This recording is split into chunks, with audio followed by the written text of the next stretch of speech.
The winter air in Nashville cut through the streets like a cold blade on the morning of January 15th, 2026. Grey clouds hung low over downtown, threatening snow that hadn't quite made up its mind to fall. The temperature hovered around 34 degrees Fahrenheit, cold enough to see your breath, but not quite freezing.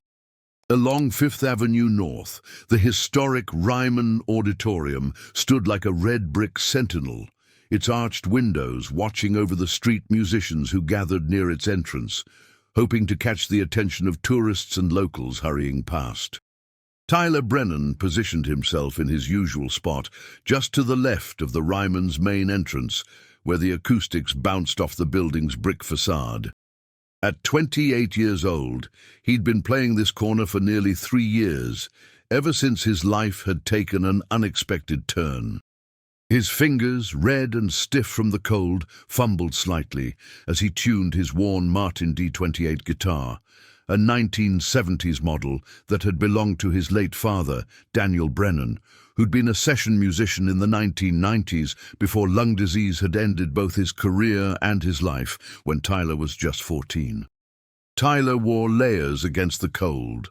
A flannel shirt under a faded denim jacket, a black knit beanie pulled low over his sandy brown hair, and fingerless gloves that let him play but did little to keep his hands warm.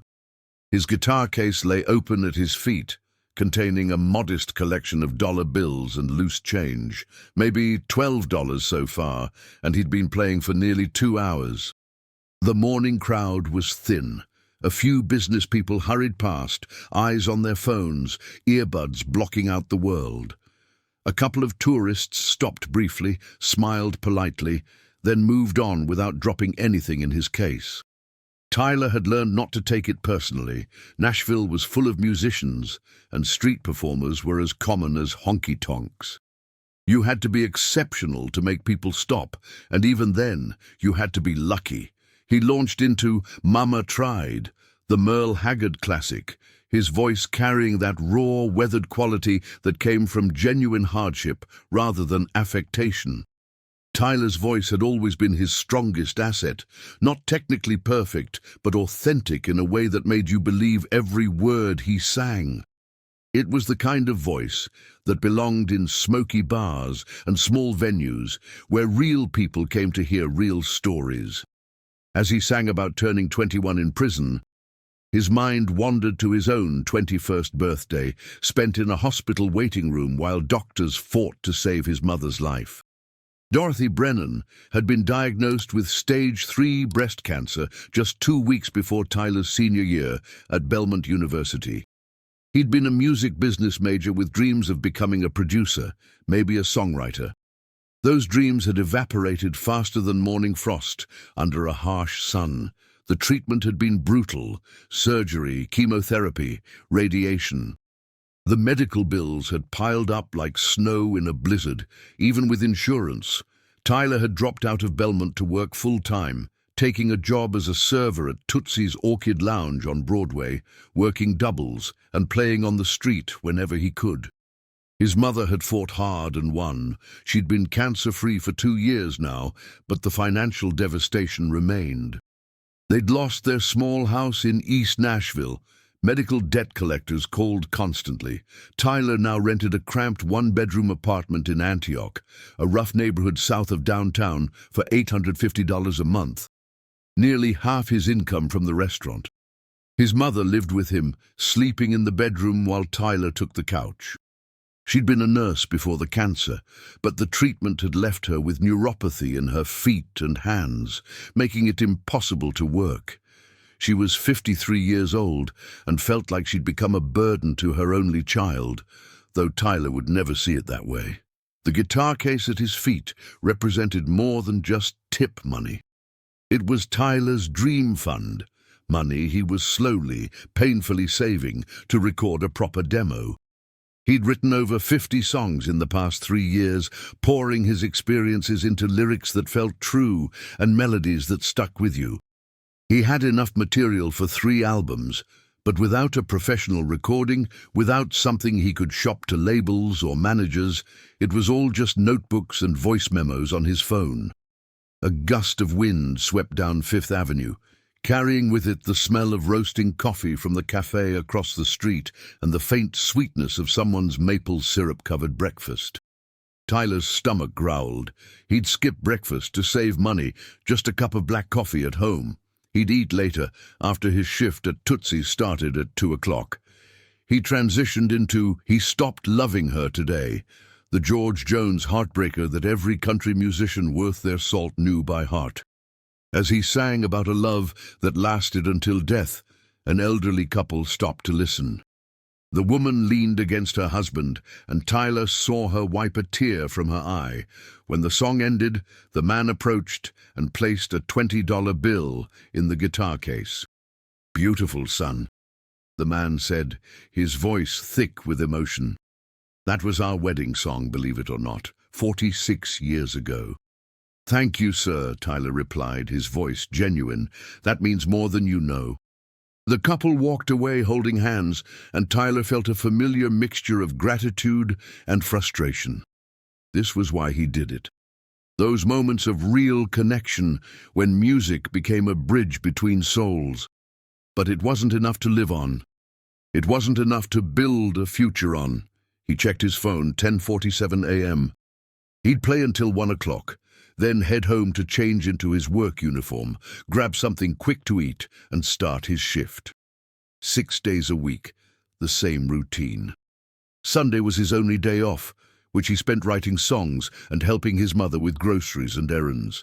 Tyler closed his eyes and started playing "The Dance" by Garth Brooks, losing himself in the melody.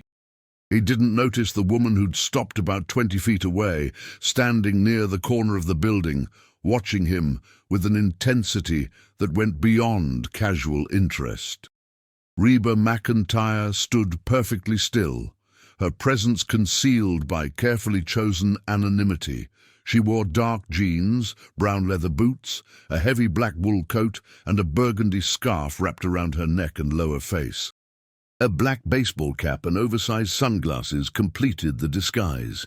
To anyone passing by, she was just another person trying to stay warm on a cold Nashville morning. She'd left her house in the Green Hills neighborhood 40 minutes earlier, needing to escape. The walls of her beautiful home had felt like they were closing in, the silence punctuated only by the ticking of clocks and the distant hum of traffic. Her assistant had the day off. Her boyfriend Rex Lynn was filming in Los Angeles, and she'd woken up with a restlessness that felt like ants crawling under her skin. At 70 years old, she'd turned 70 the previous March, Reba was in a strange place professionally. She'd just finished her second season as a coach on The Voice, watching her contestant Asher Havon win the competition back in May 2024. She was set to return for season 28, later in 2025. Happy's Place, her sitcom on NBC, was performing well in its second season. She'd received her 18th Grammy nomination for Trailblazer with Brooks and Dunn, though she'd lost at the ceremony held just a few weeks ago in early February 2026. By any measure, she was at the top of her game. But success at this level came with a peculiar kind of loneliness. Everyone wanted something from her, her time, her endorsement, her presence, her money. Every conversation felt transactional. Every smile seemed to hide an agenda. She'd been managing her own career since her split from Narvel Blackstock nearly 9 years ago, and while the independence had been liberating, it had also been exhausting. She'd driven herself downtown without a destination, parking in a garage near the Ryman, then walking without purpose. The cold air felt good on her face, real and present in a way that cut through the fog of her thoughts. She'd grown up in Oklahoma, helping her father with ranch work, competing in rodeos. She'd known hunger and struggle before fame found her. Somewhere along the way, surrounded by handlers and schedules and obligations, she'd lost touch with that simpler version of herself. Then she'd heard The Voice. It had stopped her mid-step, a young man's voice singing Garth Brooks with such naked emotion that it felt like eavesdropping on a prayer. She'd followed the sound to its source and found him. A kid, really, though he had the weathered look of someone who'd seen more than his years should hold. He played a guitar that had clearly seen better days. In clothes that had been washed so many times, the colors had faded to ghosts of themselves. Reba had seen thousands of talented musicians in her life. Nashville was drowning in talent. It was the one thing the city had no shortage of. But there was something about this young man that grabbed her attention and wouldn't let go. It wasn't just his voice, though that was impressive. It was the authenticity in his delivery, the way he sang like the songs mattered, like they were the only things keeping him tethered to the earth. She watched him finish the dance to no applause. The street had emptied of pedestrians during the song. He didn't seem discouraged. He just took a breath, adjusted his capo, and started playing again. This time it was Whiskey Lullaby, the Brad Paisley and Alison Krauss duet. He sang both parts, his voice dropping low for Brad's verses and climbing higher for Alison's, and somehow it worked. The story of love and loss and whiskey-soaked grief poured out of him like he'd lived every word. Reba found herself walking closer, drawn by something she couldn't quite name. When he finished the song, she was standing right at the edge of his performance space, close enough that he noticed her. Tyler looked up, startled.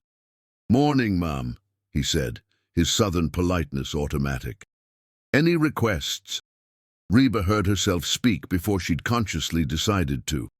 "You know Fancy?" Tyler's face lit up. "Reba McEntire. Yeah, I know it. One of the greatest country songs ever written." Something warm bloomed in Reba's chest at the genuine admiration in his voice. He had no idea. She nodded. "Play it." Tyler positioned his fingers on the frets and launched into the song that had become one of Reba's signature hits back in 1991. As he sang about the mother sending her daughter into the world to trade her body for survival, Reba felt the lyrics hit her differently than they had in decades. She'd sung this song thousands of times, but hearing it through this young man's interpretation reminded her why she'd chosen it in the first place. It was a story about desperation and survival and the complicated love between a mother and child. When he reached the chorus, Reba surprised herself again. She started singing along.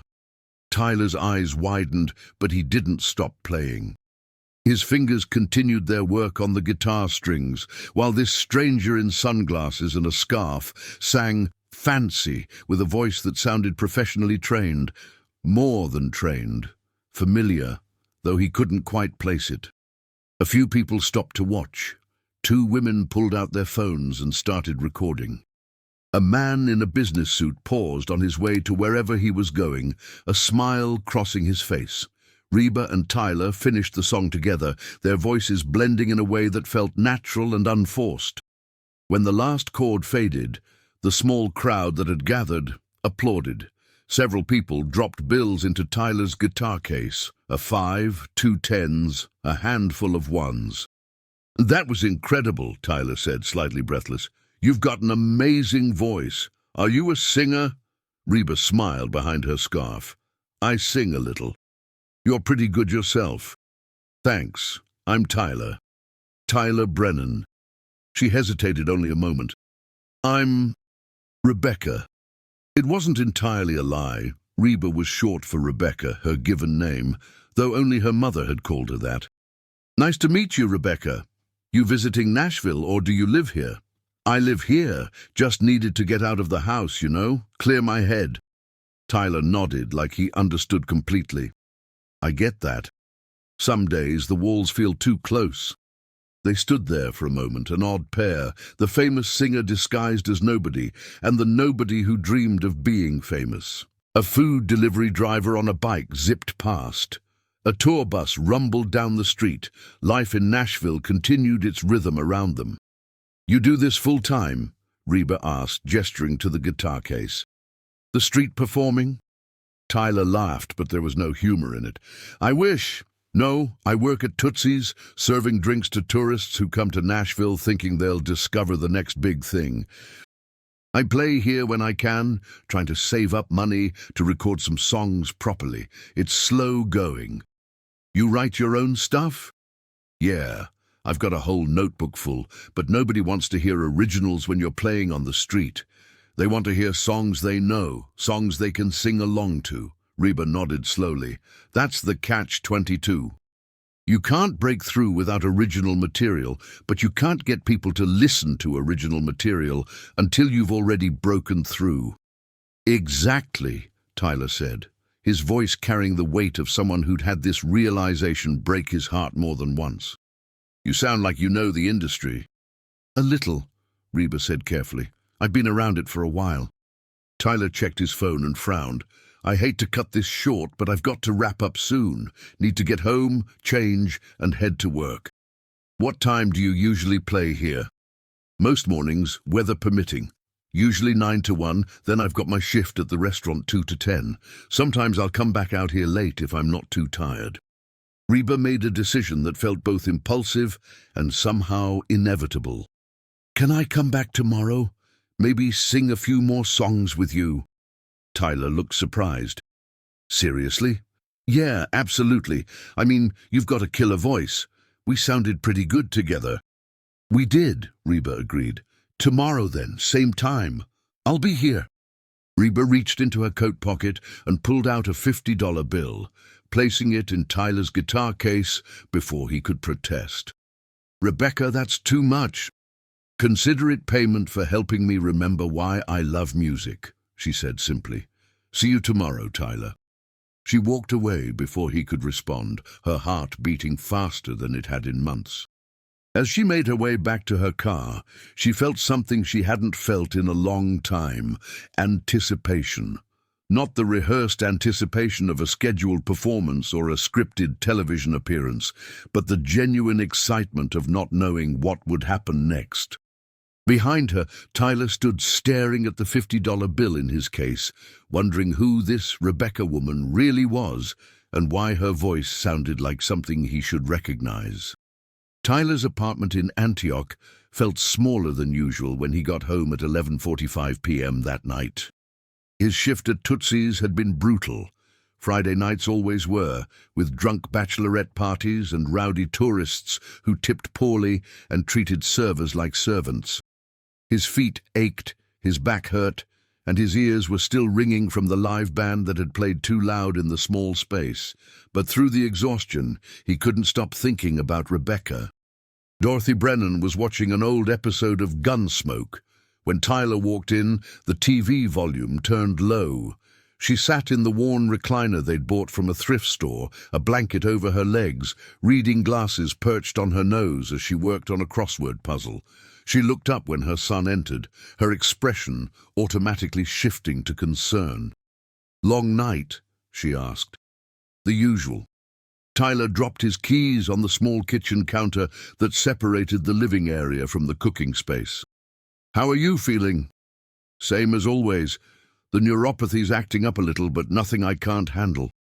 Tyler hated the careful way she said it, like she was minimizing her pain to spare him.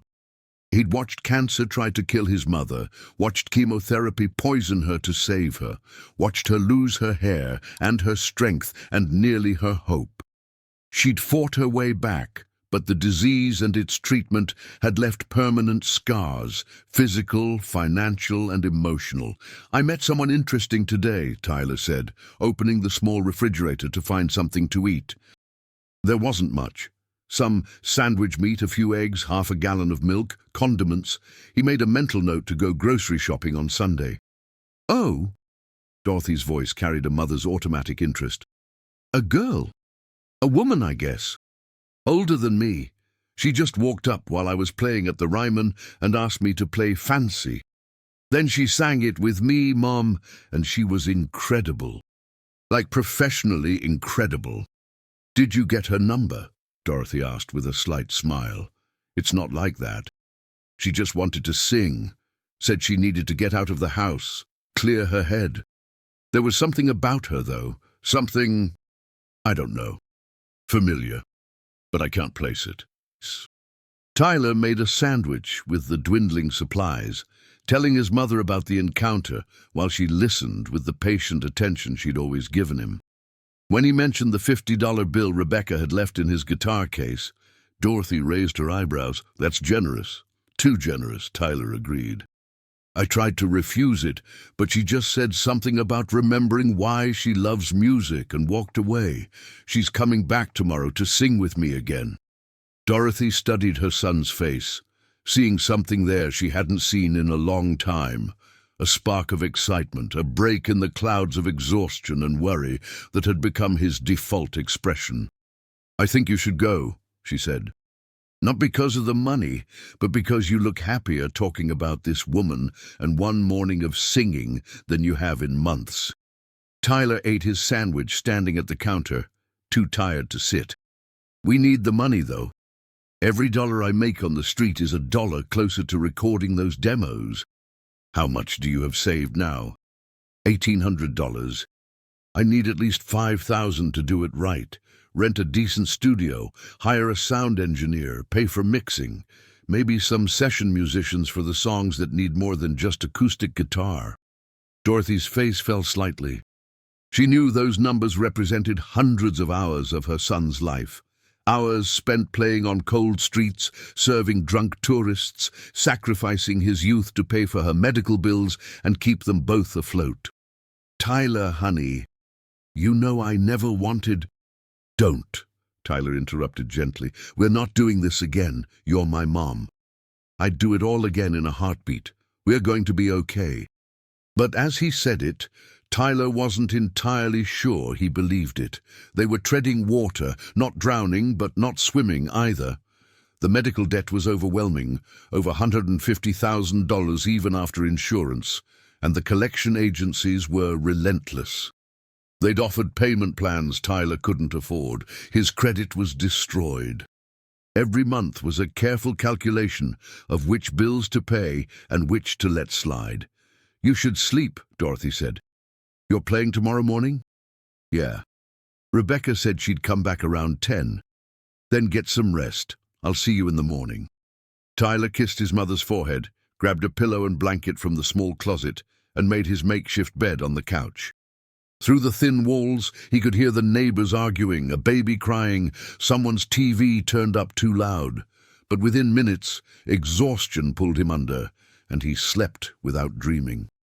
Saturday morning, January 16th, dawned clear and bitterly cold.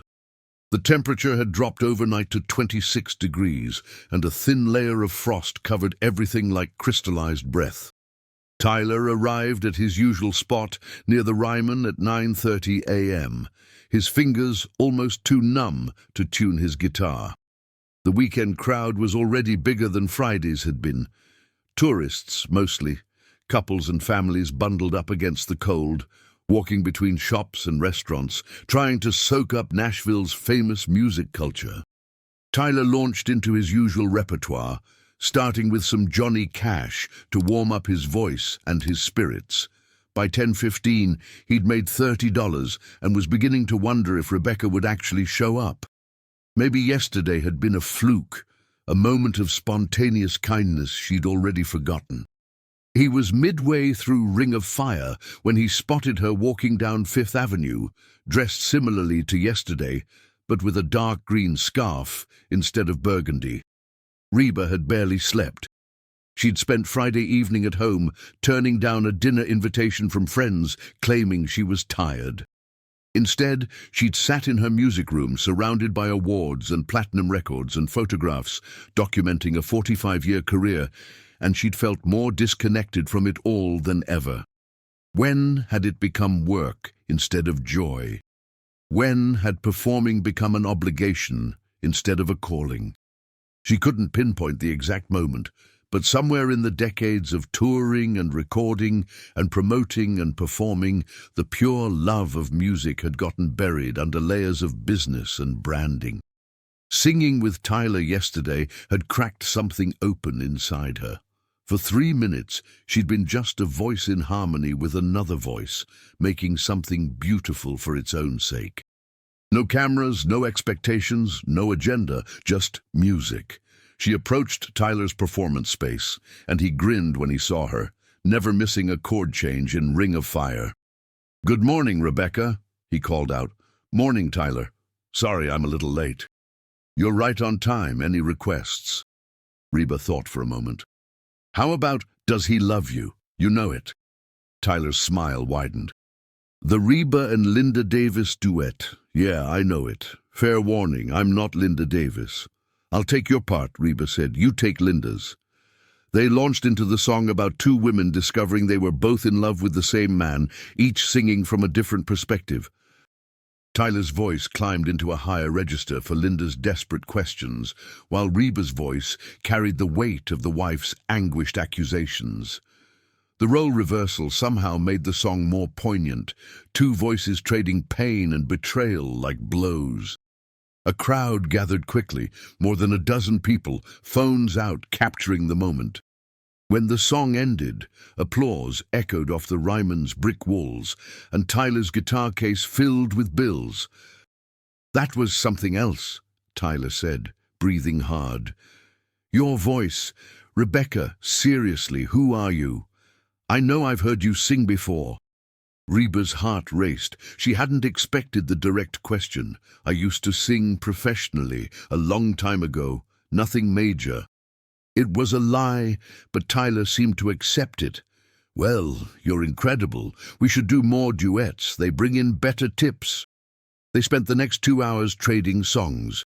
Reba suggested classics: Golden Ring by George Jones and Tammy Wynette, Louisiana Woman, Mississippi Man by Conway Twitty and Loretta Lynn, It's Your Love by Tim McGraw and Faith Hill. Tyler knew them all, his musical education clearly rooted deep in country tradition. Between songs, they talked. Reba learned about Tyler's father dying when Tyler was young, about his mother's cancer, and the medical debt that had derailed his education and dreams. She learned about the notebook full of original songs he'd written, about his fear that he'd spend his whole life serving drinks while his music gathered dust. Tyler learned that Rebecca had grown up on a ranch, that she'd been in the music business longer than he'd been alive, that she was recently single and trying to figure out what the next chapter of her life looked like. She was careful with details, keeping things vague, but there was enough truth in what she said that it didn't feel dishonest. "Can I ask you something?" Tyler said during a break, warming his hands with a cup of coffee from the cafe across the street. He'd bought two, insisting on paying despite Reba's protests. "Sure. Why are you doing this? I mean, you clearly don't need the money. And you're hiding behind those sunglasses and that scarf like you don't want to be recognized. So why spend your Saturday morning singing on a street corner with some broke kid?" Reba sipped her coffee, choosing her words carefully. "Because singing with you reminds me of why I fell in love with music in the first place. It's pure, you know? There's no agenda. We're not trying to sell anything or impress anyone. We're just making music because it feels good." Tyler nodded slowly. "I get that.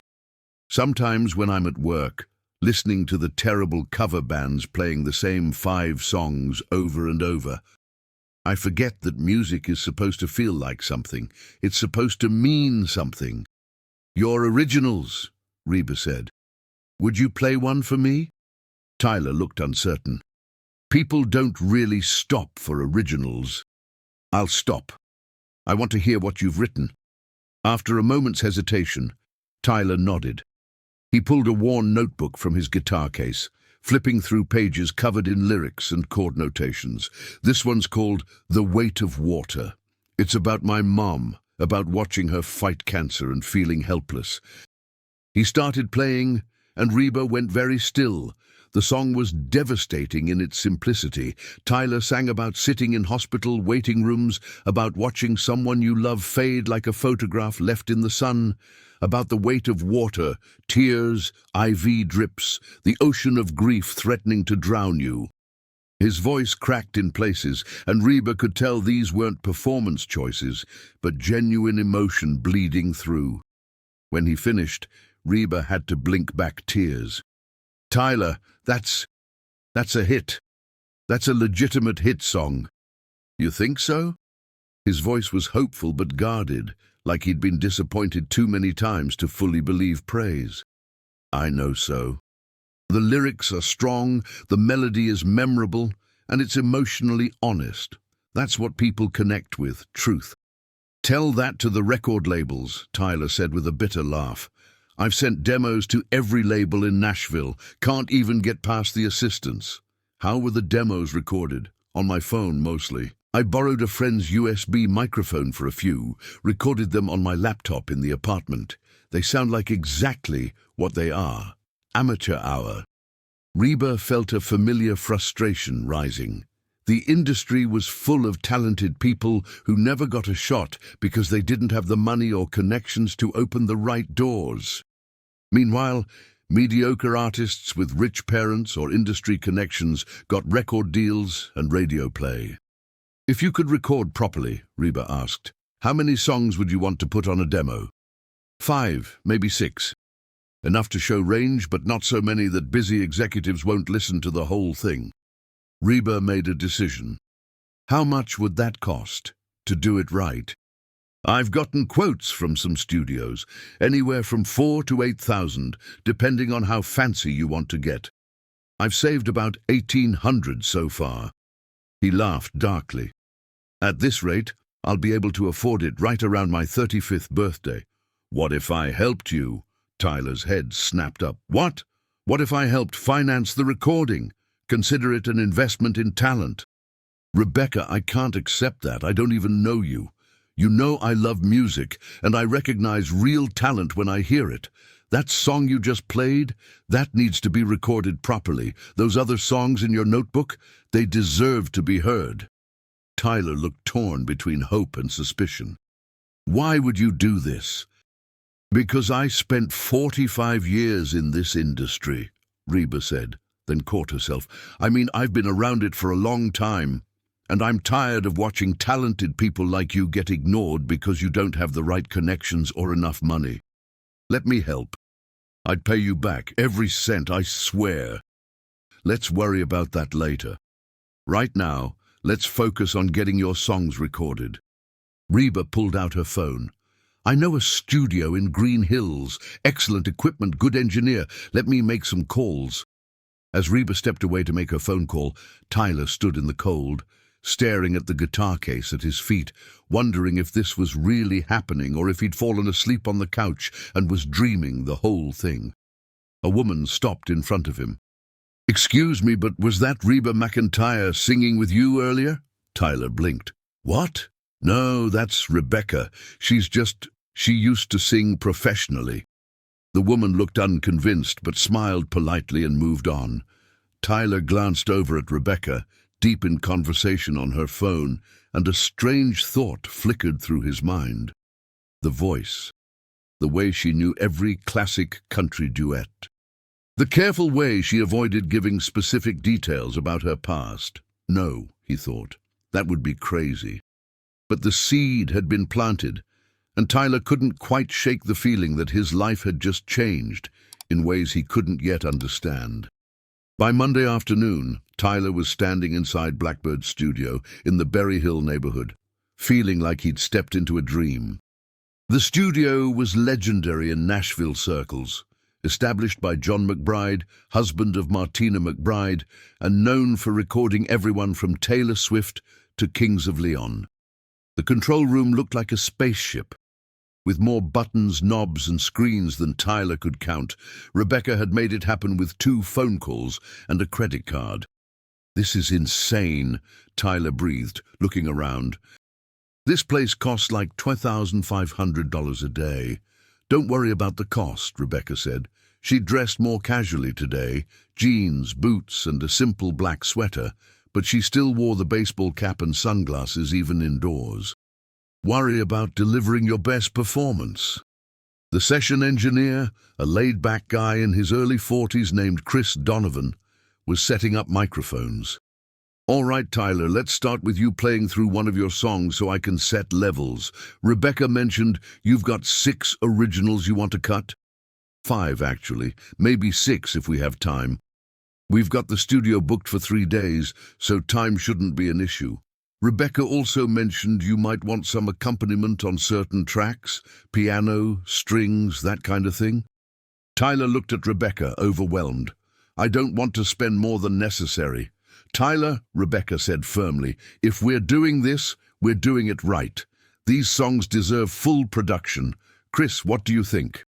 Chris had been in the Nashville music scene for 20 years and had worked with some of the biggest names in country music. He'd been surprised when he got the call from Reba McEntire herself, asking him to engineer a session for an unknown street musician. Even more surprised when she'd sworn him to secrecy and asked him not to reveal her real identity to the kid. I agree, Chris said. I listened to the voice memos you sent over, Tyler, and these songs would benefit from more than just acoustic guitar. I've got some session players I can call who won't break the bank, guys who owe me favors.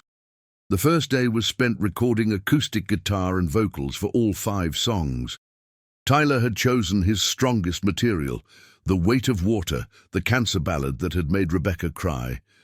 Neon Dreams, an up-tempo song about trying to make it in Nashville. County Line, a nostalgic piece about growing up poor in rural Tennessee. Fading Photographs, a heartbreaker about memories losing their color as time passed. And Last Call for the Lonely, a honky-tonk number about drowning sorrows in whiskey and regret. Tyler was nervous at first, his voice tight and his timing off, but Rebecca sat in the control room offering encouragement through the talkback microphone, and Chris was patient and professional, making Tyler feel comfortable rather than judged. That was good, Chris said after Tyler's third take of The Weight of Water. But I think you're holding back. This song is about your mother, right? About watching her suffer? Yeah, Tyler said quietly. So don't protect yourself from that pain. Lean into it. Let it hurt. Tyler closed his eyes and thought about sitting in Vanderbilt University Medical Center at 3 a.m. while his mother writhed in pain from the chemotherapy. He thought about holding her hand while she lost her hair, about the way she'd apologized for being a burden even as he'd assured her she wasn't. He thought about the terror that had consumed him at the idea of losing the only parent he had left. When he sang the song again, his voice broke in the second verse, genuine tears streaming down his face. The emotion was raw and real and impossible to fake. In the control room, Rebecca felt her own eyes welling up. Chris was nodding slowly, a smile on his face. That's the one, Chris said. That's the take. They worked through lunch, Tyler subsisting on coffee and snacks from the studio's kitchen. By 6 p.m., they had solid vocal and guitar tracks for all 5 songs. Chris played them back through the massive studio monitors, and Tyler could barely believe what he was hearing. His songs, the lyrics he'd scribbled in notebooks during slow shifts at Tootsie's, the melodies he'd hummed while walking home at night, sounded professional, polished, real. Tomorrow we'll bring in the session players, Chris explained. I've got a pedal steel player, a drummer, and a keyboard player lined up. Wednesday we'll do mixing and mastering. By Wednesday night you'll have a professional demo package. I still can't believe this is happening, Tyler said, looking at Rebecca. How can I ever repay you? Make something of this opportunity, Rebecca said simply. That's how you repay me. On Tuesday morning, Tyler showed up at the studio to find 3 session musicians already setting up. Glenn Hartwell on pedal steel, Patricia Chen on drums, and Jackson Cole on piano and keyboards. All 3 were seasoned Nashville professionals who'd played on countless records. Rebecca called in some favors, Chris explained. These folks are doing this at a deeply discounted rate because she vouched for your talent. Tyler felt the weight of that generosity pressing on his shoulders. Rebecca, whoever she really was, had opened doors for him that had been locked his entire life. He couldn't waste this chance. The session players were professional and encouraging, adding layers to Tyler's songs that elevated them from good to exceptional. Glenn's pedal steel on County Line evoked heartbreak and homesickness. Patricia's subtle drum work on Neon Dreams gave it a driving energy that made you want to tap your feet. Jackson's piano on The Weight of Water added a haunting quality that made the song even more devastating. Rebecca sat in the control room all day, listening intently, occasionally offering suggestions that Chris and the musicians implemented immediately. Tyler noticed that when she made suggestions, people listened, not just politely, but with genuine respect. This woman had serious credibility in the industry, and he was increasingly certain she was more than just a former singer who'd had a modest career. During a break, Tyler pulled Chris aside. "Can I ask you something?" "Shoot." "Rebecca, who is she really?" Chris looked uncomfortable. "That's not my place to say, man. She asked me not to." "But you know." "Yeah, I know. And if I were you, I'd focus on these recordings and not worry about who's helping you make them. When she's ready to tell you, she will." Tyler accepted that, but his curiosity was eating at him. That night, after the session ended and Rebecca had dropped him off at his apartment building she'd been giving him rides to and from the studio, he did something he felt guilty about but couldn't resist. He Googled Rebecca famous country singer. The results were overwhelming. Too many matches. He refined his search, Rebecca country singer Ranch, Oklahoma. The first result was a Wikipedia page for Reba McEntire, born March 28, 1955, in McAlester, Oklahoma. Raised on a ranch. One of the most successful country music artists of all time, with 29 studio albums, over 75 million records sold worldwide, and a career spanning more than 40 years. Tyler clicked on the Images tab, and his breath caught. There she was, red hair instead of the dark color Rebecca wore, but the face was unmistakable. The smile, the eyes, the way she carried herself. Rebecca wasn't just some former singer who'd had a modest career. Rebecca was Reba McEntire. Tyler sat on his couch in the dark, his phone illuminating his stunned face, trying to process this information. Reba McEntire, the queen of country, had been singing duets with him on a street corner. Reba McEntire had financed his recording session. Reba McEntire had spent hours sitting in a studio control room, offering him encouragement and advice. Why? He thought about everything she'd said, about needing to remember why she loved music, about being tired of the business side of the industry, about recognizing real talent. It all made sense now. She was one of the biggest stars in the world. But she'd disguised herself and come to sing with a nobody because she'd needed something real. Tyler's first instinct was to confront her tomorrow, to let her know that he knew, but something stopped him. She'd hidden her identity for a reason. She'd wanted to connect as just two musicians, without the weight of fame and expectation getting in the way.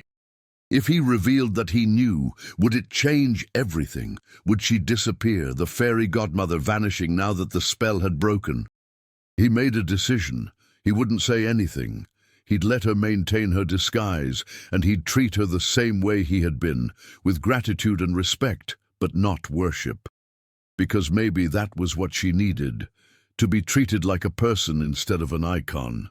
Wednesday's mixing and mastering session was technical and meticulous. Chris spent hours adjusting levels, compression and equalization, making sure every element of each song sat perfectly in the mix. Tyler watched in fascination, learning more about the recording process in 3 days than he'd learned in 2 years at Belmont. Rebecca arrived around noon, listening to the rough mixes and offering suggestions that Chris implemented. Tyler watched her now with different eyes, seeing the confidence and expertise that came from decades of experience, wondering how he'd ever thought she was just some former singer. By 5 p.m. they had finished, polished recordings of all 5 songs. Chris burned them onto a CD and also created high-quality digital files that he uploaded to a shared drive. "These are radio-ready," Chris said with satisfaction. "Seriously, Tyler, any of these could be on country radio tomorrow and hold their own." "I don't know how to thank you," Tyler said, his voice thick with emotion. "All of you. This is beyond anything I dreamed of." "Thank Rebecca," Chris said with a knowing smile. "She's the one who made it happen." After the session musicians left and Chris went to finalize some paperwork, Tyler and Rebecca stood in the studio's lounge area, the weight of the past 3 days settling over them. "I'll get these demos out to every label and manager in Nashville," Tyler said. "And I swear, Rebecca, I'll pay you back, every cent. I don't know how long it'll take, but Tyler, stop. I don't want the money back. I can't just accept this. You've spent tens of thousands of dollars on me. Consider it a gift. Or if that bothers you, consider it paying forward the kindness that people showed me when I was starting out." She paused, seeming to wrestle with something. "I've been where you are. Maybe not exactly where you are. My circumstances were different, but I know what it's like to have talent and no opportunities, to feel like you're shouting into a void that doesn't care. Why me, though? Nashville's full of talented people struggling to make it. Because when I heard you sing, I heard something authentic. And because you reminded me of why I fell in love with music in the first place. Helping you has been as much a gift to me as it has been to you." Tyler wanted to tell her that he knew. The words were right there, pushing at his lips. "I know who you are. I know you're Reba McEntire. And I'm honored and humbled and completely overwhelmed that someone like you would take time to help someone like me." But he kept silent, respecting the boundaries she'd drawn. "What happens now?" Tyler asked instead. "Now you take these recordings and you fight for your dream. Shop them to labels, managers, anyone who'll listen. Be persistent, be professional, don't give up. Will I see you again?" Reba smiled sadly. "I don't know, maybe. But Tyler, whatever happens with your career, remember this.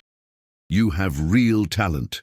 Don't let anyone convince you otherwise, and don't let the industry grind you down. Stay true to what made you want to make music in the first place."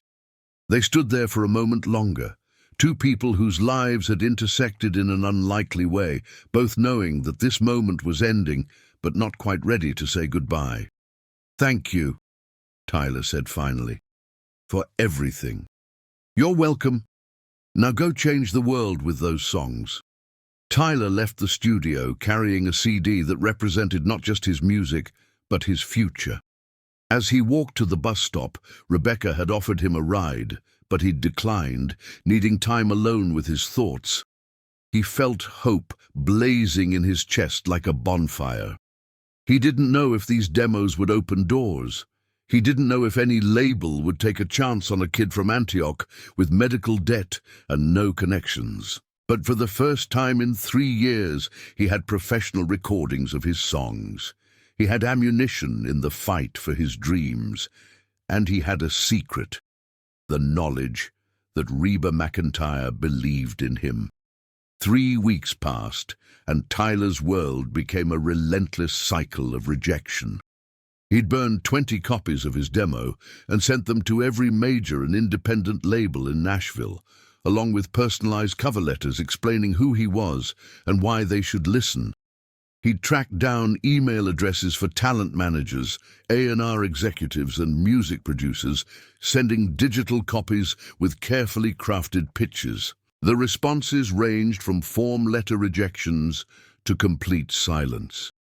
"Thank you for your submission, but we're not accepting unsolicited material at this time. Your music doesn't fit our current roster direction. We appreciate your interest, but we'll have to pass." Most didn't bother responding at all. Tyler tried not to let it crush him. He kept working at Tootsie's, kept playing on the street when weather permitted, kept living the same grinding existence he'd been living before Rebecca had entered his life. But now the rejection hurt worse, because he'd had professional recordings, and they still weren't good enough. His mother noticed the change in him, the light that had ignited during those 3 days in the studio, slowly dimming back to embers. "Give it time," Dorothy said one Sunday morning as they shared a simple breakfast of eggs and toast. Rome wasn't built in a day. Rome had resources, Tyler muttered. Rome didn't have $150,000 in medical debt and a job serving drunk tourists. Tyler Nathaniel Brennan, don't you dare give up now. Not after you've come this far. But Tyler felt himself sliding back into the familiar darkness of hopelessness. The demo recording sat on his phone, perfect and polished and utterly useless. He'd started playing them for people at Tootsie's during slow moments, and everyone agreed they were great. But great didn't pay bills. Great didn't get you a record deal. He hadn't seen Rebecca since the last day at Blackbird Studio. He'd gone to his usual spot near the Ryman every morning for a week, hoping she'd show up, but she never did. Eventually, he stopped looking for her, accepting that she'd been a temporary presence in his life, an angel who'd appeared, worked a miracle, and then vanished back to wherever angels lived. Meanwhile, Reba was wrestling with her own conflicts. She'd thrown herself back into her scheduled life after Tyler's recording session, filming more episodes of Happy's Place, preparing for her return to The Voice, handling business meetings and conference calls. But the hollow feeling had returned, stronger than before. She'd remembered what real music felt like, and now the manufactured nature of her professional obligations felt suffocating. Rex noticed during one of their phone calls. "You sound distracted," he said from his film set in Vancouver. "Everything okay?" "Just thinking about things," Reba replied, not wanting to explain about Tyler. Rex was wonderful, but he lived in the world of fame and celebrity. He wouldn't understand why she'd spent 3 days anonymously helping a street musician. "When I get back to Nashville, let's take a trip somewhere, just the two of us. You sound like you need a break." "Maybe," Reba said, but she knew a vacation wouldn't fix what was wrong. She'd been thinking about Tyler constantly, wondering if the demos had gotten him anywhere, resisting the urge to use her connections to push doors open for him. She'd wanted to help him, not control his career. There was a difference between giving someone tools and building their house for them. But as February dragged into March, with Nashville's unpredictable weather, warm one day, freezing the next, Reba found herself driving downtown, parking near the Ryman, walking the streets hoping to catch Tyler playing his corner. She finally found him on a chilly Tuesday morning, March 9th.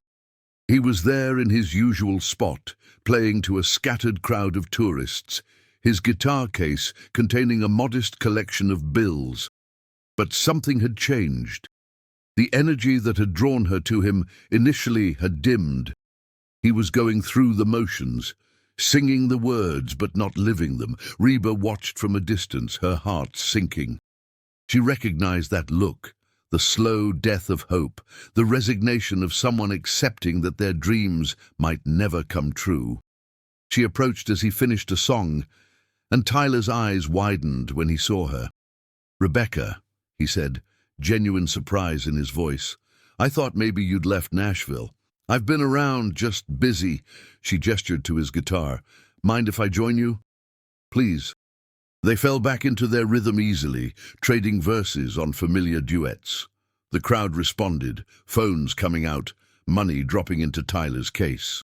But between songs, Reba could see the defeat in Tyler's eyes. "How did it go?" she asked. "With the demos?" Tyler laughed bitterly. "About like I expected. Lots of rejections, lots of silence. Apparently even professional recordings aren't enough if you're nobody. I'm sorry. Not your fault. You gave me an incredible gift, Rebecca. You gave me hope, even if it was temporary. That's more than most people ever get." Reba felt anger rising in her chest, not at Tyler, but at an industry that could ignore talent this obvious. She'd seen it her whole career, mediocre artists with the right connections, getting record deals, while genuinely talented people like Tyler got ignored. "Tyler, can I ask you something? If you could have anything right now, if money and circumstances weren't an issue, what would you want?" Tyler thought about it, his cold fingers resting on the guitar strings. "Honestly, I'd want someone in the industry to just listen, not dismiss me because I don't have connections or because my demo came in an email instead of from an established manager. I'd want a fair shot. Reba made a decision. What if I told you I might be able to make that happen? Rebecca, you've already done more than enough. What if I know someone? Someone with real influence who could get your demo in front of the right people. Tyler looked at her carefully, and for a moment Reba thought he might say it, might reveal that he knew who she really was, but instead he just nodded slowly. I'd be grateful for any help, but I don't want charity. I want to succeed because the music is good enough, not because someone felt sorry for me. The music is good enough, Reba said firmly. That's not the question. The question is whether you'll get the opportunity to prove it. Before Tyler could respond, a woman in her mid-50s approached them, her eyes fixed on Reba with dawning recognition. "Excuse me," the woman said hesitantly. "I don't mean to interrupt, but are you Reba McEntire?" The moment hung suspended. Tyler's eyes went wide, though Reba noticed he didn't look shocked, just confirmed. Reba slowly removed her sunglasses, meeting the woman's gaze. "Yes, ma'am, I am." The woman's hand flew to her mouth. "Oh, my lord, I knew it. I've been listening to your voice for 40 years. I'd recognize it anywhere. Can I get a picture?" "Of course." As the woman pulled out her phone and took a selfie with Reba, a small crowd began to gather, word spreading quickly. Within minutes, Tyler's quiet street corner had become a spectacle, with people calling out Reba's name, asking for autographs and photos. Reba handled it graciously, signing items and posing for pictures, but she kept glancing at Tyler, who stood to the side looking stunned and overwhelmed. After about 15 minutes, Reba politely excused herself from the crowd and walked over to Tyler. "I'm sorry. I didn't mean for this to happen." "How long have you known that I know?" Tyler asked quietly. "Known what?" "That you're Reba McEntire. I figured it out after the first day in the studio, Googled Rebecca Country Singer Ranch, Oklahoma, and there you were." Reba smiled sadly. "Why didn't you say anything?" "Because I figured you were hiding for a reason. And because I didn't want things to change between us. I didn't want you to think I was using you or starstruck or, I don't know. I just wanted to keep making music together." "Thank you for that," Reba said softly. "Most people wouldn't have been so considerate." The crowd was still hovering, phones pointed at them, and Reba knew this moment wouldn't stay private for long. Already, people were probably posting to social media, the story spreading like wildfire. Reba McEntire spotted singing with street musician in Nashville. "Tyler, I need to go before this gets out of hand. But I meant what I said. I'm going to help you get your music heard. Expect a phone call in the next few days." "Reba, Rebecca, wait!" But she was already moving, walking briskly toward her car as fans followed, calling her name. Tyler stood in the chaos, his quiet corner transformed, wondering what had just happened and what it meant for his future. The phone call came 2 days later, on Thursday, March 11th, while Tyler was restocking beer coolers at Tootsie's before the evening shift. "Is this Tyler Brennan?" A woman's voice, professional and crisp, speaking. "This is Judith Harding. I'm a talent manager here in Nashville, and I received your demo from a mutual friend. I'd like to meet with you to discuss representation." Tyler nearly dropped his phone. "I'm sorry, what?" "Your recordings, particularly The Weight of Water and County Line, are exactly the kind of authentic country music I look for in artists. I'd like to set up a meeting to talk about your career goals and how I might be able to help you achieve them." They scheduled a meeting for the following Monday.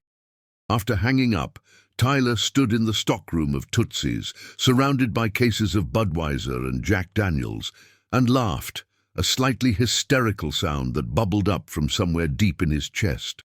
Over the next week, Tyler received 3 more calls. A smaller independent label wanted to discuss a possible development deal. a music publishing company was interested in his songwriting. And most surprisingly, a booking agent wanted to talk about getting him performance opportunities at legitimate venues around Nashville. He knew without being told that Reba had made this happen. She'd used her influence, called in favors, opened the doors that had been locked to him. Part of him felt guilty about it. He'd wanted to succeed on his own merit. But another part of him, the practical part that had been ground down by 3 years of struggle, was simply grateful. The meeting with Judith Harding went well. She was a straight shooter in her early 60s who'd managed several successful country artists and had a reputation for honesty in an industry full of sharks. She listened to all 5 of Tyler's demos, asked about his goals and his life situation, and offered him a management contract. "I'm not going to lie to you, Tyler," she said in her office overlooking Music Row. "Breaking a new artist is hard, especially in today's market. But you've got something special, talent, authenticity, and apparently a champion in Reba McEntire, which doesn't hurt." "She's been incredibly kind," Tyler said carefully. "She's also incredibly selective about who she helps. The fact that she reached out to me personally about you says something. Now let's talk about building your career." Within 2 weeks, Tyler had signed with Judith, placed 2 of his songs with a publishing company, and booked his first real gig. Not on a street corner, but at the Bluebird Cafe, the legendary venue where countless country stars had been discovered. The Bluebird only seated 90 people, but it was the most important 90 people in Nashville. Industry insiders, songwriters, and serious music fans packed the small space, and performers had to sign up months in advance for a slot. Somehow, Judith had gotten Tyler added to a showcase scheduled for Friday, April 2nd. "How did you manage this?" Tyler asked, stunned. "Let's just say Reba McEntire carries a lot of weight in this town," Judith replied with a knowing smile. "But getting you on the stage is one thing. What you do once you're there is entirely up to you." Dorothy Brennan cried when Tyler told her about the Bluebird performance. They were sitting in their small apartment, eating takeout Chinese food, a rare splurge to celebrate Tyler's good news. "Your father would be so proud," she said, wiping tears from her eyes. "He always knew you had it in you."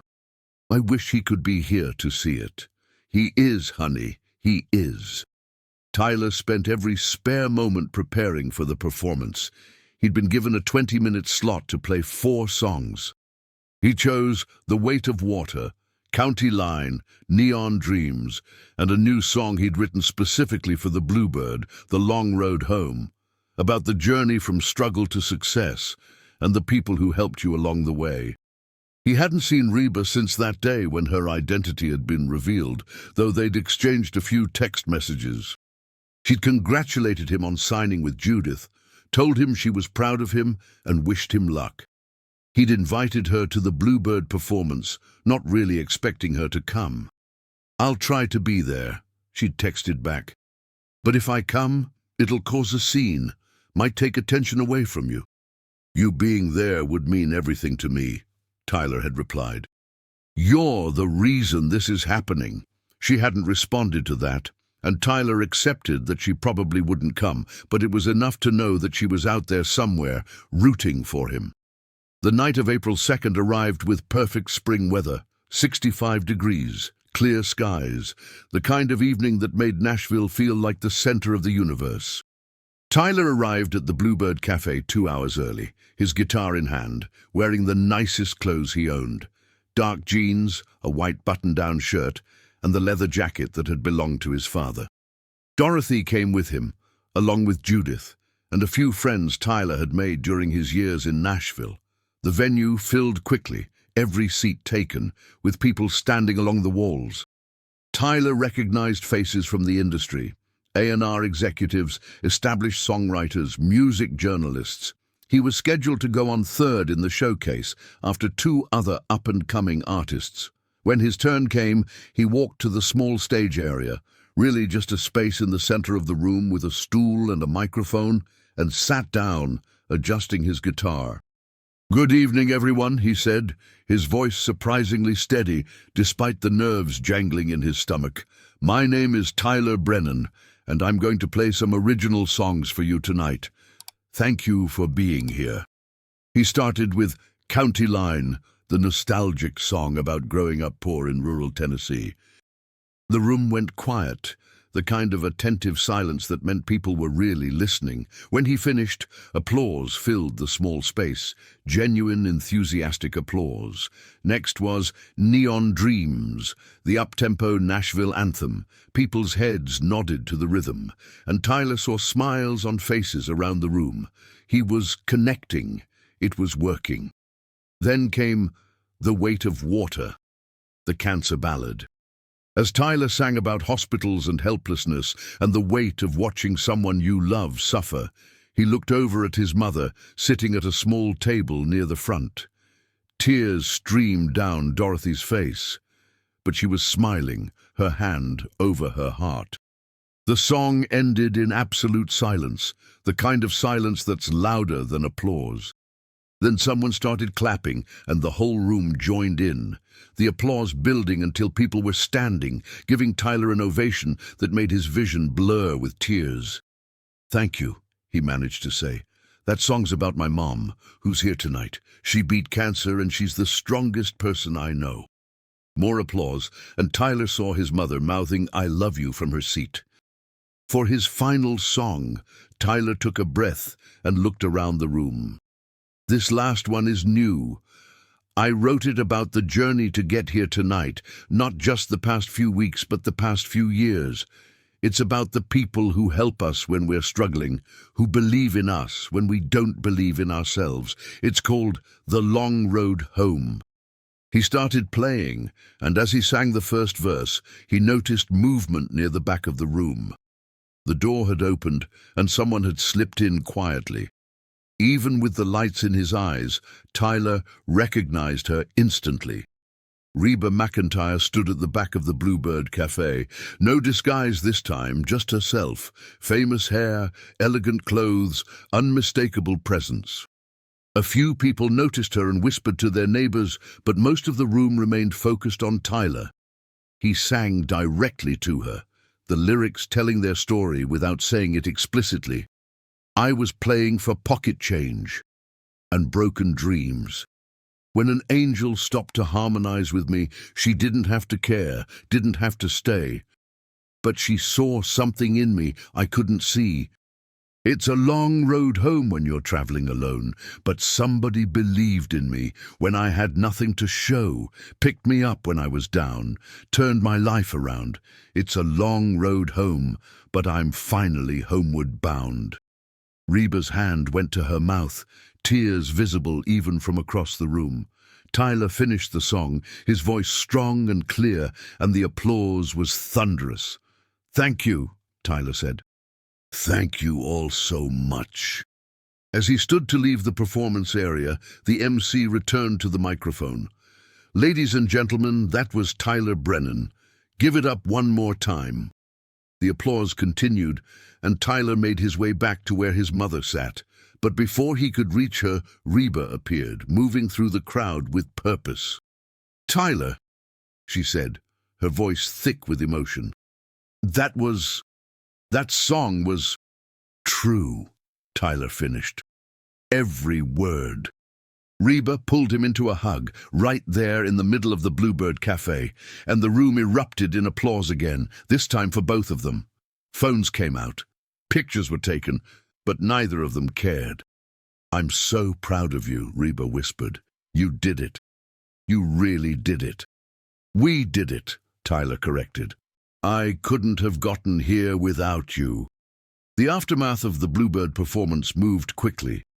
A video of Tyler's performance, particularly The Long Road Home with Reba visible in the background, went viral on social media.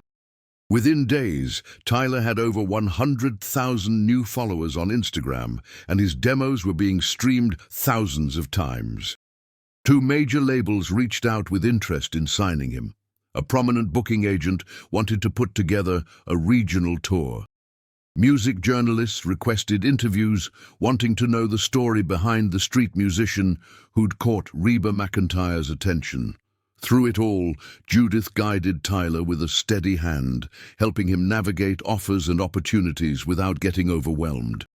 And Reba remained a constant presence, not managing his career, but available for advice, support, and the occasional duet when Tyler played around Nashville. 3 months later, in early July 2026, Tyler signed a record deal with Big Machine label group. The advance was enough to pay off his mother's medical debt, with money left over for a proper apartment and some financial breathing room. His first single, The Weight of Water, was scheduled for release in September, with a full album to follow in early 2027. The official music video for The Weight of Water was filmed at Vanderbilt University Medical Center, with Dorothy's permission and participation. The video told their story.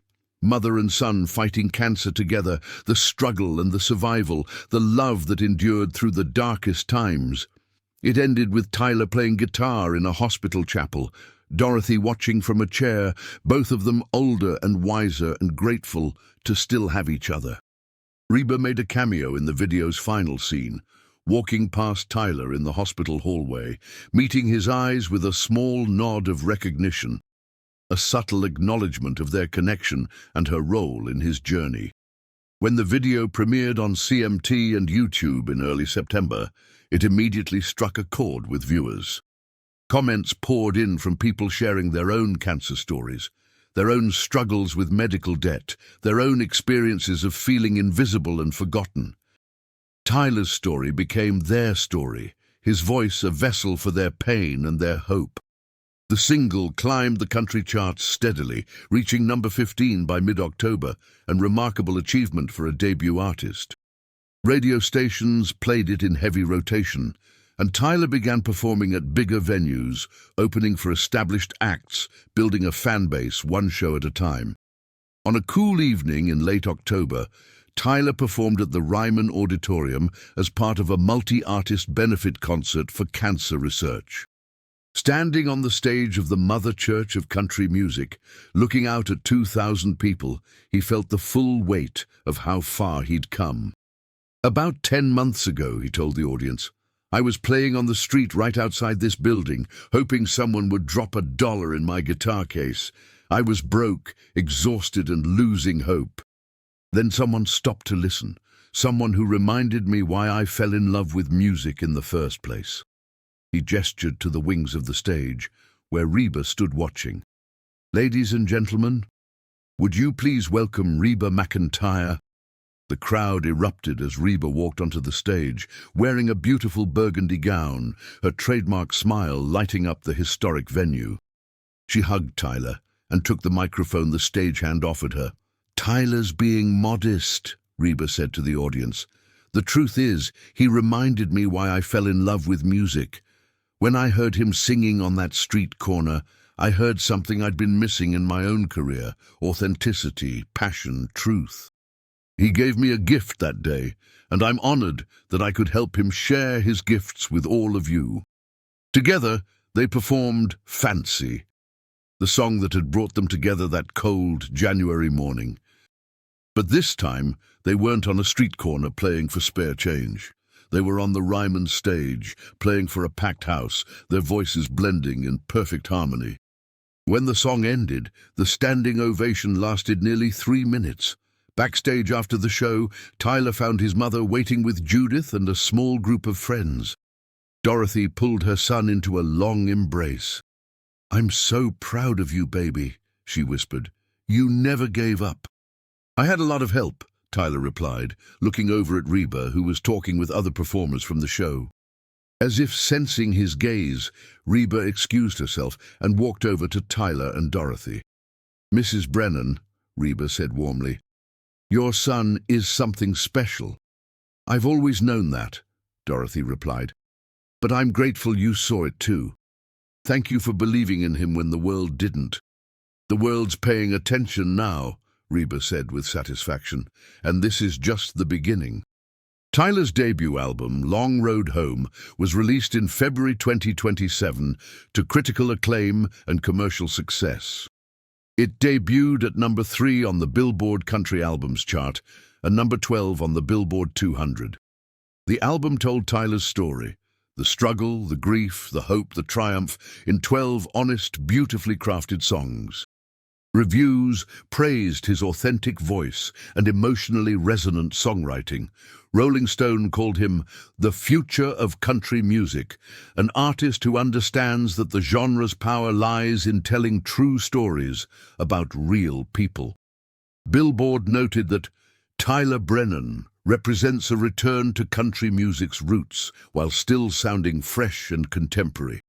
The album's success allowed Tyler to move his mother into a comfortable house in a safe neighborhood, to hire a financial advisor to help him manage his newfound income responsibly, and to establish a foundation to help families struggling with medical debt. A cause close to his heart, he never forgot where he came from. Even as his career took off, Tyler made a point of returning to his old corner near the Ryman once a month to play for free, donating whatever people put in his guitar case to local charities. It kept him grounded, reminded him of the hungry kid he'd been and the struggles of people still fighting for their dreams. And sometimes, on those monthly visits to his old street corner, a woman in a baseball cap and sunglasses would stop to listen, and they'd sing together like they had that first cold morning, just two people who loved music, making something beautiful for its own sake.